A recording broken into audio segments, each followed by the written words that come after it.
Assalamualaikum warahmatullahi wabarakatuh.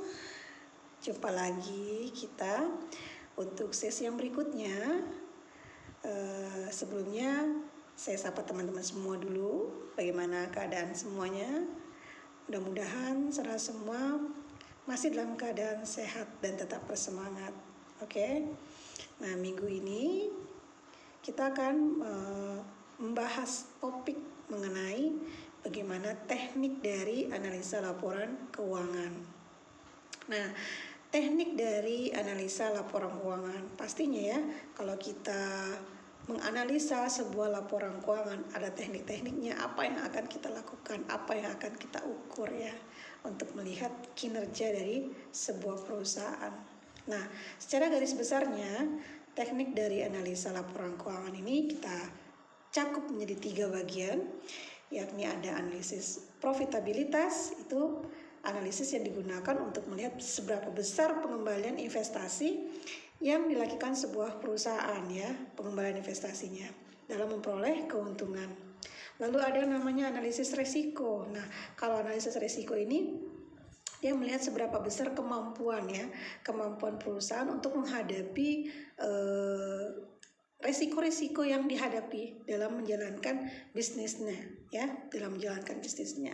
Dan selanjutnya ada namanya analisis sumber dan penggunaan dana. Nah, analisis sumber dan penggunaan dana ini untuk melihat bagaimana perusahaan bisa memperoleh dan menggunakan dananya. Jadi secara garis besar kita akan bedakan menjadi 3 ya tekniknya.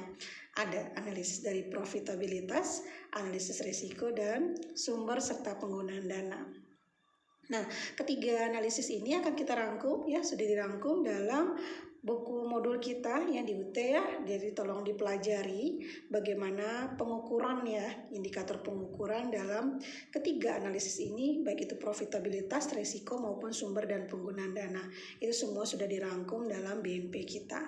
Jadi selain dari BMP, saudara bisa juga mencari sumber penunjang lainnya ya, selain buku utama kita. Silakan saudara cari, lalu pelajari, dan jika ada contoh soalnya juga akan lebih baik ya, akan lebih perdalam lagi ilmu kita mengenai teknik analisa laporan keuangan ini. Jadi saya harapkan seperti itu ya. Jadi kita juga punya buku utama, tapi juga saudara menggunakan juga buku penunjang lain untuk membantu mensupport kita menjawab pertanyaan dari diskusi maupun tugas. Oke.